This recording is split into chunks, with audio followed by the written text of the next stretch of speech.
السلام عليكم ورحمة الله. أنا النهاردة عملت الكسادية. طبعا كل الناس عارفة الكسادية دي ايه. في منها باللحمة وفي منها بالفراخ.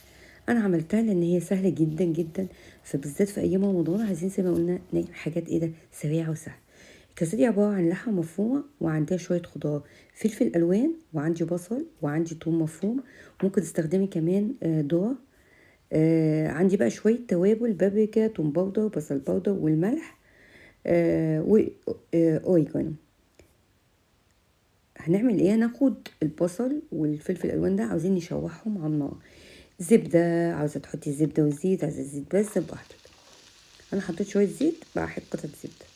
هنشوح الاول البصل شويه وبعد كده ننزل بالفلفل الالوان.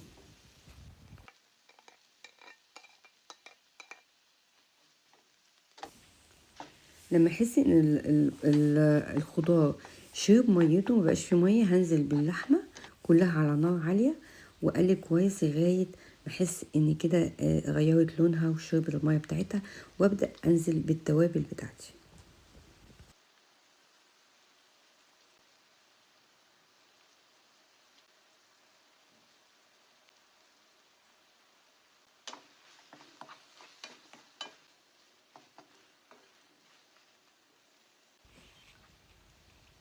ده هوت صوص، للي حابب ده اختياري. ممكن تحطي معلقتين معلقتين كاتشب. ممكن نحط معلقتين صلصة او معجون صلصة. ده التورتيلا.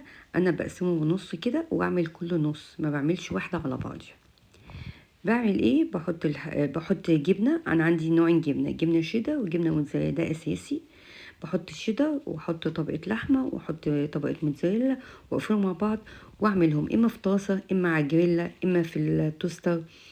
اي حاجه موجوده عندك استخدميها. طبعا بحب اعملها في الجريلا ديت الزهر، عشان بتدي خطوط الشوي دي بتبقى شكلها حلو قوي ظريفه. ممكن دي على فكره تتعمل في عزومات، بدل مثلا ما نعمل جلاش صينيه جلاش باللحمه المفرومه، بدل ما نعمل سمبوسك باللحمه المفرومه، ممكن تتعمل وتتقطع كده مثلثات حلوه قوي. انا اقدر اقول للناس ما تقدرش تعمل او تجيب التورتيلا، نقدر نعمله بالعيش الشامي زي ما انتوا شايفين كده. بس خلي بالك العيش الشامي مش هيقعد كتير على النار، او تغطي عليه شويه عشان يبقى يعني لو زودتي عليه النار شويه هينشف. التورتيلا عشان سميكه وعيش مختلف فبتبقى هشه وشاربه زيت. لازم نحط زيت كويس جدا في التورتيلا عشان بيحب الزيت يعني، عشان يبقى مقرمش وهشش جدا وفظيع.